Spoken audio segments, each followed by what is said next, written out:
സ്വർണ്ണക്കൊള്ള വിവാദത്തിന് പിന്നാലെ ശബരിമലയിലെ നെയ്യ് വിതരണത്തിലും വിൽപ്പനയിലും ക്രമക്കേട്.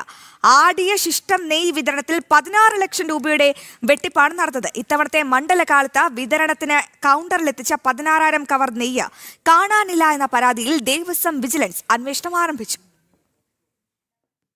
തിരുവിതാംകൂർ ദേവസ്വം ബോർഡിന്റെ അഴിമതിയുടെ കേന്ദ്രമായി മാറി ശബരിമല. സ്വർണ്ണ കവർച്ചയ്ക്ക് പിന്നാലെ ലക്ഷക്കണക്കിന് രൂപയുടെ അഴിമതി നെയ് വിതരണത്തിലും നടത്തി. ആടിയ ശിഷ്ടം നെയ്യിന്റെ 100 ഗ്രാം വീതമുള്ള 16,000 പാക്കറ്റ് കാണാനില്ല. കവർ ഒന്നിന് 100 രൂപ കണക്കാക്കുമ്പോൾ 16 ലക്ഷം രൂപയുടെ കുറവുണ്ട്. നെയ്യഭിഷേകത്തിന് അവസരം കിട്ടാത്ത തീർത്ഥാടകർക്കായി കരുതിയ നെയ്യിലാണ് ക്രമക്കേട് കണ്ടെത്തിയത്. ടെമ്പിൾ സ്പെഷ്യൽ ഓഫീസർ ഏറ്റുവാങ്ങിയാണ് നെയ്യ് പാക്കറ്റ് വിൽപ്പനയ്ക്കായി കൗണ്ടറിലേക്ക് നൽകുക. തുക ദേവസ്വം അക്കൗണ്ടിൽ അടയ്ക്കാത്തതിനെ തുടർന്ന് ദേവസ്വം വിജിലൻസ് നടത്തിയ പരിശോധനയിലായിരുന്നു ക്രമക്കേട് തെളിഞ്ഞത്. ദിവസം എത്ര പാക്കറ്റ് നിറച്ചു, വിതരണത്തിന് എത്ര നൽകി തുടങ്ങിയ എല്ലാ കണക്കുകളും കൃത്യമായി സൂക്ഷിക്കാത്തതാണ് ക്രമക്കേടിന്റെ വ്യാപ്തി കൂട്ടിയതെന്നാണ് പ്രാഥമിക നിഗമനം. സന്നിധാനത്ത് നിന്നും ക്യാമറാമാൻ സന്തോഷ് മണ്ണാർക്കാടിനൊപ്പം ശിവദാസ് കന്മനം, ജനം.